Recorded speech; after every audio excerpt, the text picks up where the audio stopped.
Hello everyone, मैं हूं वरुण और स्वागत करता हूं आपका एनसीईआरटी कंप्लीट कवर सीरीज में, जिसमें आज का हमारा टॉपिक है क्लास 6 की ज्योग्राफी का सेकंड चैप्टर। और अगर आप इस वीडियो सीरीज में या वीडियो में नए हैं तो चैनल को सब्सक्राइब करके बेल को ऑल आइकन पर सेलेक्ट कर लें, ताकि आपको हमारी सारी वीडियोस का नोटिफिकेशन सबसे पहले मिलता रहे। तो आइए दोस्तों, बिना देरी के स्टार्ट करते हैं आज का। वेलकम टू संकल्प फॉर टीचिंग करियर। लें ऐसा संकल्प जो आपको कामयाब बना दे। तो आज का हमारा टॉपिक है क्लास 6 की ज्योग्राफी का सेकंड चैप्टर और पाठ का नाम है ग्लोब, अक्षांश व देशांतर। मतलब इस चैप्टर में हम ग्लोब, अक्षांश और देशांतर और उनसे जुड़ी विशेषताओं के बारे में अध्ययन करेंगे। पहला क्वेश्चन है, ग्लोब का क्या अर्थ है। ग्लोब, जैसा कि चित्र आपके साइड में दिखाया गया है, इसे ग्लोब कहते हैं। इसका मतलब क्या होता है देख लेते हैं। फर्स्ट पॉइंट, पृथ्वी के लघु प्रतिरूप को ग्लोब कहते हैं। मतलब पृथ्वी का जो छोटा रूप होता है इसी को ग्लोब कहते हैं। सेकंड पॉइंट, ग्लोब में महाद्वीपों व महासागरों जैसी भौगोलिक विशेषताओं को उनके सही स्थान व आकार में दिखाया जाता है। तीसरा पॉइंट है, पृथ्वी के उत्तरी शीर्ष को उत्तरी ध्रुव व दक्षिणी शीर्ष को दक्षिणी ध्रुव कहते हैं और इन दोनों को मिलाने वाली काल्पनिक रेखा को अक्ष कहते हैं। जैसा कि आप चित्र में देख पा रहे हैं, पृथ्वी के ऊपरी कोने को उत्तरी ध्रुव और दक्षिणी कोने को दक्षिणी ध्रुव कहते हैं और इन दोनों को मिलाने वाली जो काल्पनिक रेखा है बीच में, इसको अक्ष कहते हैं। तो ये भी ध्यान रखना है। फोर्थ है, पृथ्वी अपने अक्ष पर 23.5 डिग्री व केंद्र पर 66.5 डिग्री झुकी हुई है। इसका क्या मतलब है, देखते हैं चित्र में। जैसा कि आप चित्र में देख पा रहे हैं कि इसके उत्तरी ध्रुव और दक्षिणी ध्रुव दोनों को मिलाने वाली जो लाइन है, ये बिल्कुल सीधी ऊर्ध्वाधर नहीं खड़ी है। सीधी ऊर्ध्वाधर तो इस तरह से होती है बिल्कुल। तो पृथ्वी अगर सीधी होती तो बिल्कुल ये अक्ष इस तरह से होता, लेकिन ये अक्ष जो है ये हमें इस तरह से झुका हुआ प्रतीत हो रहा है। तो ये जो अक्ष का झुकाव है इसी को कोण में दे रखा है कि अक्ष पर तो है 23.5 डिग्री, अक्ष मतलब बिल्कुल नीचे वाला इसका बेस, और केंद्र पर है 66.5 डिग्री। केंद्र मतलब पृथ्वी के बीचों बीच का सेंटर, वहाँ पर है 66.5 डिग्री। ये ध्यान रखना है, ये केंद्र का कोण है और 23.5 डिग्री ये अक्ष का कोण है। दोनों को अलग अलग याद रखना है। दूसरा क्वेश्चन है, अक्षांश का क्या अर्थ है। पृथ्वी पर पूर्व से पश्चिम में गुजरने वाली समांतर वृत्ताकार काल्पनिक रेखाओं को अक्षांश कहते हैं। दूसरा पॉइंट, इनसे हमें पृथ्वी के विभिन्न स्थानों में सूर्यताप की जानकारी मिलती है। मेन चीज़ यही है कि ये जो अक्षांश के बारे में हम पढ़ रहे हैं, इनसे हमें मेन जानकारी क्या मिलती है। तो जैसे यहाँ आप शॉर्ट में समझ सकते हो कि ये जो दो अक्षांश हैं इनके बीच का ये क्षेत्र सबसे ज़्यादा गर्म है और ऊपरी जो अक्षांश हैं ये क्षेत्र बहुत ठंडे हैं। नीचे वाले जो अक्षांश हैं इनके क्षेत्र भी बहुत ठंडे हैं। तो इनसे हमें क्या पता चल रहा है कि यहाँ सूर्यताप ज़्यादा है और इन ऊपर और नीचे वाले क्षेत्रों में सूर्यताप कम है। तो ये अक्षांश हमें क्या बताते हैं, सूर्यताप की जानकारी देते हैं। तीसरा पॉइंट, पृथ्वी पर कुल अक्षांश, अंश, अंश कोण ये 181 कर लेना है। तो ये टोटल जो है ये 181 है और अक्षांश वृत्त ये 179 है। तो ये दोनों क्या चीज़ें हैं इसको समझते हैं। यहाँ पहले बात हो रही है अक्षांश, जिसे अंश भी कहते हैं, अक्षांश कोण भी कहते हैं। तो ये अक्षांश कोण, कोण की जो संख्या वो 181 है। कैसे, क्योंकि एक तो सबसे बीचों बीच में जो वृत्त है विषुवत वृत्त ये है 0 डिग्री, मतलब एक कोण तो ये 0 डिग्री हो गया। फिर ऊपर 1 2 3 करके 90 तक ऊपर है, 1 2 3 करके 90 तक नीचे है। तो 90 ऊपर वाले, 90 नीचे वाले 180 ये हो गए और एक 0 डिग्री मिला करके टोटल 181 डिग्री कोण। ध्यान रखना, जब कोण पूछे जाएंगे तो 181 आंसर है, लेकिन जब वृत्त पूछे जाएं कि वृत्त कितने बनते हैं तो वृत्त 179 हैं। कैसे वो देख लेते हैं कि एक वृत्त तो बनेगा 0 डिग्री वाला, फिर आप इससे ऊपर जाओगे 1 डिग्री 2 डिग्री 3 डिग्री, इस तरह से 90 में जब आप जाओगे तो जो 90 है बिल्कुल वो तो एक बिंदु है ना कि एक वृत्त है। मतलब ऊपर जो 90 है वो भी एक वृत्त नहीं है और जो नीचे 90 है वो भी एक वृत्त नहीं है। तो ऊपर यहाँ बीच में 1 से हम 90 तक गए थे, जिसमें 90 को छोड़ें तो 90 से 1 कम 89, ये 89 वृत्त ऊपर है, 89 वृत्त नीचे है। यानी 89 और 89 को जोड़ दें तो ये टोटल बन जाता है 178। अभी 178 में एक 0 डिग्री और जोड़ दो तो 179 ये टोटल वृत्त है। तो शॉर्ट में आपको याद रखना है वृत्त 179 है, लेकिन अक्षांश या अक्षांश या कोणों की बात की जाए तो वो 181 है। बढ़ते हैं नेक्स्ट पॉइंट की तरफ। फोर्थ है, दो अक्षांशों के बीच की दूरी 111 किलोमीटर होती है, इसे कटिबंध क्षेत्र कहते हैं। तो ध्यान रखना है, दो अक्षांशों के बीच का ये जो क्षेत्र होता है इस क्षेत्र को कटिबंधीय क्षेत्र कहते हैं और दूरी होती है 111 किलोमीटर। 5वां पॉइंट है, कुछ मुख्य अक्षांश इस प्रकार हैं। पहला है उनमें विषुवत वृत्त। ये पृथ्वी के बीचों बीच 0 डिग्री अंश पर स्थित है, जिसके उत्तरी सिरे को उत्तरी गोलार्ध व दक्षिणी सिरे को दक्षिणी गोलार्ध कहते हैं, और उत्तरी हिस्से के अक्षांशों को उत्तरी अक्षांश और दक्षिणी हिस्से के अक्षांश को दक्षिणी अक्षांश कहते हैं। तो एक ही पॉइंट में बहुत सारी जानकारी हमें मिल गई। जैसे कि आप चित्र में देख पा रहे हैं कि इस क्षेत्र में बिल्कुल पृथ्वी के बीचों बीच की ये जो लाइन है, ये 0 डिग्री होती है और इसी को कहते हैं विषुवत वृत्त। अब इस विषुवत ने क्या कर दिया, पृथ्वी को 2 हिस्सों में बांट दिया, एक हिस्सा ऊपर का और एक हिस्सा नीचे का। ये जो ऊपर का हिस्सा है, ये ऊपर वाली दिशा को उत्तरी दिशा कहते हैं, इसलिए ऊपर का हिस्सा जो है वो उत्तरी गोलार्ध कहलाता है, ये वाला। और जो दक्षिणी हिस्सा है वो दक्षिणी गोलार्ध कहलाता है। अब उत्तरी गोलार्ध में एक अक्षांश आ गया, दूसरा अक्षांश, तीसरा अक्षांश। तो उत्तरी गोलार्ध में जितने भी अक्षांश आते हैं उनको उत्तरी अक्षांश कहते हैं, और शॉर्ट में इसको ऊ से दर्शाया जाता है। और ऐसे ही दक्षिणी हिस्से में एक अक्षांश, दूसरा अक्षांश, तीसरा अक्षांश। दक्षिणी गोलार्ध में जितने भी अक्षांश आते हैं उन्हें दक्षिणी अक्षांश कहते हैं, और इन्हें द शब्द अक्षर से दर्शाया जाता है। तो ये आपको पता होना चाहिए कि विषुवत वृत्त का ऊपरी हिस्सा उत्तरी गोलार्ध, नीचे वाला हिस्सा दक्षिणी गोलार्ध कहलाता है। नेक्स्ट पॉइंट है कर्क व मकर वृत्त। 23.5 डिग्री उत्तरी अक्षांश को कर्क वृत्त और 23.5 डिग्री दक्षिणी अक्षांश को मकर वृत्त कहते हैं। फिर आप इस चित्र में देख सकते हैं कि बीच में जो 0 डिग्री वो तो था विषुवत वृत्त। फिर 23.5 डिग्री ऊपर गए हम तो उत्तरी वाले को कहते हैं कर्क वृत्त, और 23.5 डिग्री अगर नीचे आए हम, 23.5 डिग्री दक्षिण में आए तो इसको कहते हैं मकर वृत्त या मकर रेखा। तीसरा पॉइंट है उत्तरी ध्रुव वृत्त व दक्षिणी ध्रुव वृत्त। तो पहले 23.5 डिग्री ऊपर नीचे देखा था, अब 66.5 डिग्री ऊपर नीचे देखेंगे। 66.5 डिग्री उत्तरी अक्षांश को उत्तरी ध्रुव वृत्त व 66.5 डिग्री दक्षिणी अक्षांश को दक्षिणी ध्रुव वृत्त कहते हैं। जैसा कि फिर आप चित्र में देख सकते हैं कि पहले हमने 0 डिग्री देखा था, अब हम 23.5 डिग्री भी देख चुके हैं, और फिर उसके बाद अब देख रहे हैं 66.5 डिग्री। तो ये जो 66.5 डिग्री ऊपर और 66.5 डिग्री नीचे है, तो ये 66.5 डिग्री ऊपर वाले क्षेत्र को उत्तरी ध्रुव वृत्त और 66.5 डिग्री दक्षिणी वाले को दक्षिणी ध्रुव वृत्त कहते हैं। ऐसे ही नेक्स्ट 4th पॉइंट है उत्तरी ध्रुव व दक्षिणी ध्रुव। तो 90 डिग्री उत्तरी शीर्ष को उत्तरी ध्रुव व 90 डिग्री दक्षिणी ध्रुव को दक्षिणी ध्रुव कहते हैं। मतलब और ऊपर गए हम, पहले 66.5 तक पहुंच चुके थे, अब ऊपर चले जाएं 90 डिग्री, तो ऊपर 90 डिग्री मतलब बिल्कुल पृथ्वी का ऊपरी कोना, तो इसको कहते हैं उत्तरी ध्रुव। और ऐसे ही बिल्कुल 90 डिग्री हम नीचे चले आए उसके, तो बिल्कुल नीचे वाला जो कोना होगा 90 डिग्री में उसे दक्षिणी ध्रुव कहते हैं।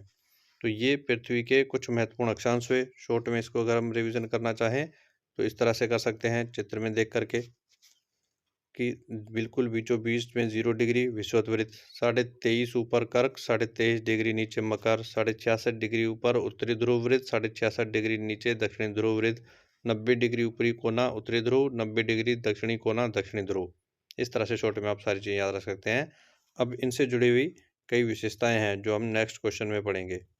तीसरा क्वेश्चन है आज का, पृथ्वी के ताप कटिबंधीय क्षेत्र का वर्णन कीजिए। मतलब पृथ्वी में अलग अलग जो ताप वाले क्षेत्र हैं उनका अध्ययन करना है हमें, और इनका अध्ययन हम विषुवत, कर्क, मकर, दक्षिणी ध्रुव, उत्तरी ध्रुव, इन सभी रेखाओं से ही करेंगे।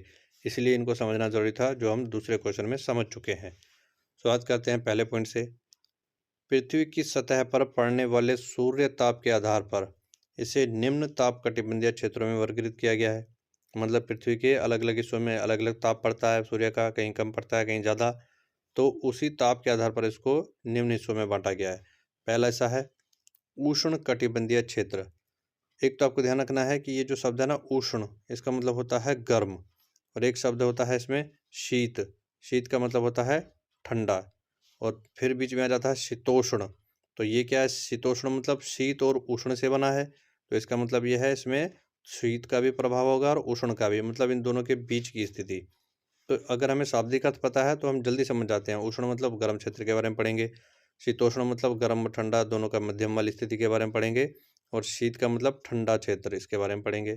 शुरुआत करते हैं पहले वाले क्षेत्र से। पहला क्षेत्र है उष्ण कटिबंधीय क्षेत्र। कर्क वृत्त से मकर वृत्त के बीच सूर्य की किरणों के सीधे पड़ने के कारण यह क्षेत्र सर्वाधिक गर्म यानी उष्ण होता है, इसलिए इसे उष्ण कटिबंधीय क्षेत्र कहते हैं। तो एक तो आपको ये दो लाइनें रट लेनी है अच्छे से कि उष्ण किन के बीच में होता है, कर्क और मकर। तो ये कर्क रेखा और मकर रेखा, इनके बीच का ये जो क्षेत्र है ये उष्णकटिबंधीय क्षेत्र कहलाता है। और यहाँ सूर्य की किरणें बिल्कुल सीधी पड़ती हैं, इसीलिए यहाँ गर्मी ज़्यादा होती है, इसीलिए इसको गर्म या उष्ण माना जाता है और नाम दिया गया है उष्णकटिबंधीय क्षेत्र। दूसरा है शीतोष्ण कटिबंधीय क्षेत्र। कर्क वृत्त से उत्तरी ध्रुव व मकर वृत्त से दक्षिणी वृत्त के बीच के क्षेत्र में सूर्य की किरणें तिरछी पड़ने के कारण यहाँ शीत व उष्ण के मिश्रण जैसी स्थिति होती है, इसलिए इसे शीतोष्ण कटिबंध कहते हैं। तो कर्क और मकर के बीच में तो पहले हम पढ़ चुके हैं। अब कर्क से ऊपर जाएंगे हम तो उत्तरी ध्रुव वृत्त, इसके बीच वाला ये हिस्सा, और फिर ऐसे ही मकर के दक्षिण में जाएंगे दक्षिणी ध्रुव वृत्त, तो इसके बीच वाला ये जो हिस्सा है इन दोनों को शीतोष्ण कटिबंधीय क्षेत्र कहते हैं। मतलब थोड़ा शीत का भी प्रभाव है, थोड़ा उष्ण का भी, इसलिए नाम पड़ गया शीतोष्ण। नेक्स्ट है तीसरा पॉइंट, शीत कटिबंधीय क्षेत्र। उत्तरी ध्रुव वृत्त से उत्तरी ध्रुव तथा दक्षिणी ध्रुव वृत्त से दक्षिणी ध्रुव तक के बीच के दोनों क्षेत्रों में सूर्य की किरणें ना के बराबर पड़ने के कारण ये क्षेत्र सर्वाधिक ठंडे होते हैं, इसलिए इन्हें शीत कटिबंधीय क्षेत्र कहते हैं। अब चित्र में इन दोनों को देख लेते हैं। बात है उत्तरी ध्रुव वृत्त से उत्तरी ध्रुव, मतलब ये ऊपर का जो कोने का क्षेत्र बचा। ऐसे दक्षिणी ध्रुव वृत्त से दक्षिणी ध्रुव, ये जो कोने का क्षेत्र बचा। इनमें सूर्य की किरणें बिल्कुल ना के बराबर पड़ती हैं, बहुत तिरछी हो जाती है, इसलिए ना के बराबर पड़ती हैं। इसलिए यहाँ पर इतनी ज़्यादा ठंडा है कि ये साल भर बर्फ से भरे रहते हैं दोनों क्षेत्र, इसलिए इनको शीत कटिबंधीय क्षेत्र कहते हैं। बढ़ते हैं नेक्स्ट क्वेश्चन की तरफ। फोर्थ क्वेश्चन है आज का, देशांतर किसे कहते हैं? तो शॉर्ट में समझें तो चित्र में आप देख सकते हैं कि जो लाइनें उत्तर से दक्षिण में आ रही हैं इन सबको देशांतर कहते हैं। और इनकी विशेषताओं को पढ़ते हैं। पृथ्वी पर उत्तर से दक्षिण दिशा में गुजरने वाली अर्धवृत्ताकार काल्पनिक रेखाओं को देशांतर कहते हैं। तो ध्यान रखना, तो ऊपर से नीचे एक तो दिशा होती है उनकी और दूसरा ये अर्धवृत्त होते हैं, लेकिन अक्षांश जो थे वो पूरे वृत्त होते थे, इस चीज़ का भी ध्यान रखना है। दूसरा पॉइंट है, इनसे हमें पृथ्वी के विभिन्न स्थानों के समय की जानकारी मिलती है। मतलब वो तो हमें सूर्य के ताप वाले क्षेत्रों को बताते थे अक्षांश, लेकिन देशांतर क्या बताते हैं? विभिन्न क्षेत्रों में समय की जानकारी के बारे में बताते हैं। तीसरा पॉइंट, पृथ्वी पर देशांतरों की कुल संख्या 360 है। मतलब एक तो आप यहाँ देखेंगे 0 डिग्री जिसे GMT कहेंगे, फिर उसके बाद 1 2 3 4 इस तरह से चौथे हिस्से तक पहुँचोगे 90, फिर आगे जाओगे बिल्कुल लास्ट तक पहुँचोगे इसके तो हो जाएगा 180। तो मतलब आधी पृथ्वी में 180 देशांतर हैं। फिर ये जो आधा हिस्सा बच गया 180 इधर है, तो 180 और 180 मिलकर के टोटल हो गए 360। तो देशांतरों की कुल संख्या पूछी जाए तो 360 है, जहाँ 180 डिग्री पूर्वी व 180 डिग्री पश्चिमी देशांतर एक ही रेखा है। मतलब आप यहाँ से जाओगे 1 2 3 4 5 करते करते लास्ट में पहुँचोगे तो यहाँ से ये पूर्वी साइड में चले आप तो ये पूर्वी 180 हो गया। फिर ऐसे ही 1 2 3 4 5 करके पश्चिम से चलोगे तो यहाँ से पश्चिमी 180 डिग्री हो गया। तो पूर्व से आप भी 180 में पहुँचे, पश्चिम से भी 180 में पहुँचे, तो यहाँ जो 180 था वो तो दो एक ही लाइन है ना, चाहे पूर्व से आओ चाहे पश्चिम से आओ। तो यही बात यहाँ समझाई गई है कि 180 डिग्री पूर्वी और 180 डिग्री पश्चिमी एक ही रेखा है। तो इस हिसाब से हम इधर से 180 दो बार आ रहा है तो इसको एक घटा देते हैं, लेकिन 0 डिग्री एक काउंट करना पड़ता है, तो वो मिला करके वापस वही 360 हो जाता है। बढ़ते हैं नेक्स्ट फोर्थ पॉइंट की तरफ। दो देशांतरों के बीच की दूरी विषुवत वृत्त पर 111.31 किलोमीटर होती है, जिसे गोरे क्षेत्र कहते हैं। यह दूरी ध्रुवों की तरफ घटते हुए शून्य हो जाती है। चित्र से इसको बेटा समझेंगे आप कि अक्षांश तो समांतर होते हैं, इसलिए उनके बीच की दूरी हर जगह बराबर होती है। लेकिन इनको अगर हम देखें देशांतर को, तो देशांतर आप देख रहे हैं कि बिल्कुल बीच में विषुवत के आसपास तो ज़्यादा दूरी है, लेकिन ऊपर जाके तो दूरी घटते घटते घटते लास्ट में शून्य हो जाएगी। तो विषुवत वृत्त पर जो इनकी दूरी है वो है 111.31 किलोमीटर, लेकिन आप ऊपर या नीचे जाओगे तो ध्रुवों की तरफ जाते जाते ये शून्य हो जाती है। ये था फोर्थ पॉइंट। फिफ्थ पॉइंट है मुख्य देशांतर इस प्रकार हैं।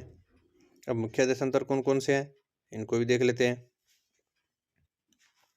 पहला है GMT, ब्रिटेन के लंदन के ग्रीनविच शहर से गुजरने वाली 0 डिग्री देशांतरीय रेखा को जीएमटी मतलब ग्रीनविच मीन टाइम, हिंदी में इसको ग्रीनविच मध्य समय रेखा कहते हैं। तो ये आपको पहले ध्यान रखना है कि जो बिल्कुल 0 डिग्री पे यहाँ से एक लाइन बनाई गई है जो कि ब्रिटेन के इंग्लैंड के लंदन के ग्रीनविच शहर से गुजर रही है। तो ग्रीनविच शहर से गुजर रही है इसलिए इसका नाम ग्रीनविच मीन टाइम रखा गया है। ये 0 डिग्री पर मानी गई है और इसी से पूरे विश्व के समय का मापन किया जाता है, जो कि हमारा दूसरा पॉइंट है। इससे पूरी पृथ्वी के समय का निर्धारण किया जाता है, इसलिए इसको मानक रेखा बनाया गया है पूरे विश्व का। अब कैसे मापा जाता है, थर्ड पॉइंट में देखते हैं। जीएमटी के पूर्वी हिस्से को पूर्वी गोलार्ध व पश्चिमी हिस्से को पश्चिमी गोलार्ध कहते हैं और पूर्वी गोलार्ध के देशांतरों को पूर्वी देशांतर व पश्चिमी गोलार्ध के देशांतरों को पश्चिमी देशांतर कहते हैं। तो जैसा कि अभी हमने देखा कि ये 0 डिग्री जीएमटी लाइन है। अब इसके एक पूर्वी साइड की ये पृथ्वी और पश्चिमी साइड की ये पृथ्वी दो हिस्सों में बट गई।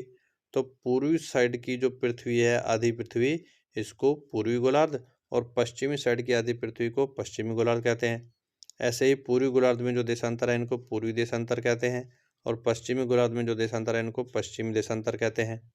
ये हो गई इसकी एक और विशेषता। अब इसकी नेक्स्ट विशेषता की तरफ बढ़ते हैं। अंतरराष्ट्रीय तिथि रेखा।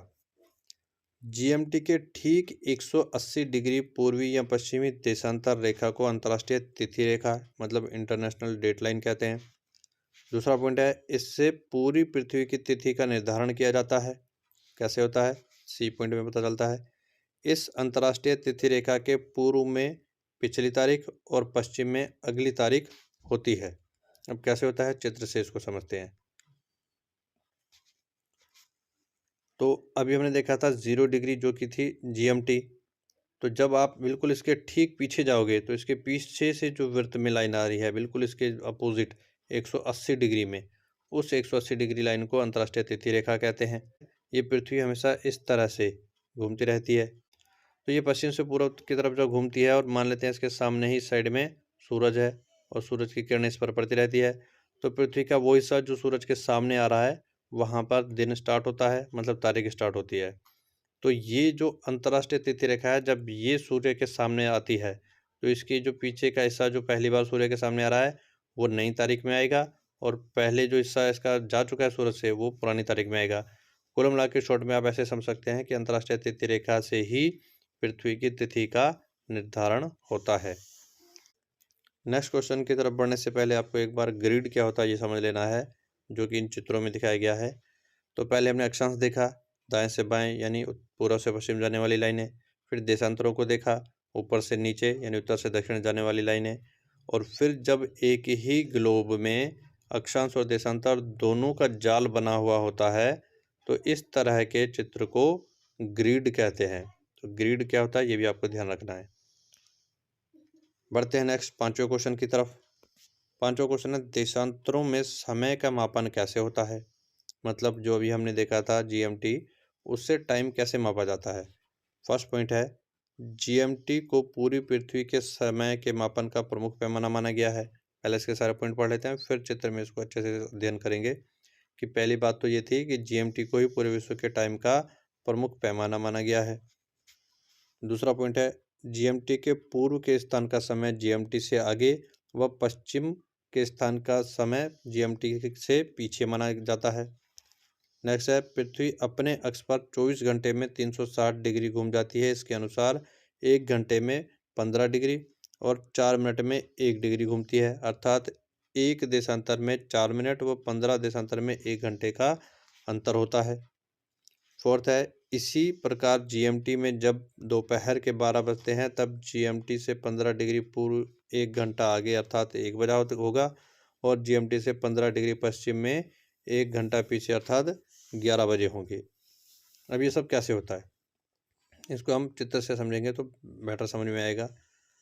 जैसे कि एक मैप है, इसमें जीएमटी लाइन यहाँ पर है, ये बिल्कुल बीचों बीच में 0 डिग्री में बनाई गई है जीएमटी लाइन। अब सबसे पहली बात जो अभी हमने पॉइंट में देखी कि आप जीएमटी से 1 डिग्री इस साइड जाओ या उस साइड जाओ, जैसे ये 1 डिग्री मान लेते हैं, हमने एक लाइन बनाई तो 1 डिग्री देशांतर चेंज होने से 4 मिनट का समय बदल जाता है। मतलब अगर बीच में जीएमटी में फिक्स 12 बजे हैं तो आप इस साइड आओगे, मतलब कि पूर्वी साइड आओगे, तो पूर्वी साइड का टाइम हमेशा क्या होता है, आगे। और पश्चिमी साइड में अगर आप 1 डिग्री जाओगे तो पश्चिम का टाइम देखो ये लिखा हुआ है पीछे। मतलब आप बीच में तो जीएमटी में बजे हैं 12, अगर आप इधर पूर्व की तरफ मतलब आगे वाले टाइम की तरफ 1 डिग्री आओगे तो 1 डिग्री में 4 मिनट का फ़र्क हो जाता है, और 4 मिनट क्या होते हैं, आगे। तो बीच में 12 थे, तो यहाँ पर आओगे अब पूर्वी क्षेत्र में, तो ये हो जाएगा 12:04। ऐसे ही आप 1 डिग्री इधर पश्चिम में जाओगे तो वहाँ 4 मिनट पीछे हो जाएगा, मतलब 12 से 4 मिनट पीछे करते हैं तो 11:56 पे आप आ जाओगे। तो ये ध्यान रखना है आपको कि जैसे-जैसे पूर्व में आप बढ़ते जाओगे तो 1 डिग्री में 4 मिनट के हिसाब से आपका टाइम प्लस होता जाएगा जीएमटी के वाले टाइम से, और जैसे-जैसे आप पश्चिम की तरफ बढ़ते जाओगे तो 1 देशांतर में 4 मिनट के हिसाब से वो टाइम घटता जाएगा जीएमटी के टाइम के हिसाब से। ये है शॉर्ट तरीका समझने का। अब यही चीज़ हमें वहाँ पॉइंट में देखनी है कि किस तरह से कौन-सा टाइम आगे पीछे होता है। इसका 5वां पॉइंट रह गया था, इसी प्रकार जीएमटी में जब दोपहर के 12 बजते हैं उसी समय जीएमटी के ठीक 180 डिग्री विपरीत अंतर्राष्ट्रीय तिथि रेखा पर रात के 12 बजे होंगे। मतलब इसमें आपको ध्यान रखना है कि जीएमटी का टाइम जो होता है वो अंतर्राष्ट्रीय तिथि रेखा 180 डिग्री से बिल्कुल उल्टा, बिल्कुल अपोजिट होता है। बढ़ते हैं नेक्स्ट छठे और आज के लास्ट टॉपिक की तरफ। 6th क्वेश्चन है, भारतीय समय का मापन कैसे होता है। तो इसका फर्स्ट पॉइंट है, भारतीय समय का मापन मिर्ज़ापुर उत्तर प्रदेश से गुजरने वाली आईएसटी इंडियन स्टैंडर्ड टाइम भारतीय मानक समय रेखा से निर्धारित किया जाता है। मतलब जीएमटी से विश्व का मापन, आईएसटी से इंडिया के टाइम का मापन किया जाता है। और आईएसटी को कैसे डिसाइड किया गया है, आईएसटी है 82.5 डिग्री पूर्वी देशांतर में। और 82.5 ही क्यों रखा गया है इसको, क्योंकि भारत का ये जो पश्चिमी छोर है ये 68 डिग्री पूर्वी देशांतर पर है, और ये जो पूर्वी छोर है ये 97 डिग्री पूर्वी देशांतर पर है। और किसी देश की समय के मापन की जो रेखा है वो इसके बिल्कुल बीचों बीच में होनी चाहिए। तो इन दोनों का औसत निकालते हैं जब हम, तो इनके बीचों बीच का हिस्सा आता है 82.5 डिग्री। इसीलिए 82.5 डिग्री से ही भारतीय मानक समय को माना गया है। और इस मानक रेखा में भारत का एक शहर पड़ता है मिर्ज़ापुर, इसीलिए ये मिर्ज़ापुर के नाम से भी जानी जाती है। तो ये है भारतीय मानक समय रेखा। कैसे इसके टाइम को कैलकुलेट किया जाता है दूसरे पॉइंट में समझते हैं। आईएसटी रेखा जीएमटी से 82.5 डिग्री पूर्व में स्थित है, इसलिए आईएसटी का समय जीएमटी से 5.5 घंटे। अब किस हिसाब से 5.5 हुआ वो देखो, ये है 82.5 डिग्री पूर्व। अभी हमने जीएमटी में देखा था कि आप जीएमटी से 1 डिग्री पूर्वी आओगे तो 4 मिनट, 2 डिग्री आओगे तो 8 मिनट, मतलब जितने डिग्री जाओगे 4 से गुणा कर देना है। तो यहाँ पर हम कितनी पूर्व में है जीएमटी से 82.5 डिग्री, तो इसको हमने 4 से गुणा कर दिया तो ये बन गया हमारे मिनट। कितने मिनट बन गए, 330 मिनट। अब 330 मिनट को घंटे में बदलना है तो बटे में 60 कर दो, तो 330 को 60 से आप भाग करोगे तो आएगा आंसर 5.5। तो ये 5.5 क्या बन गए, घंटे।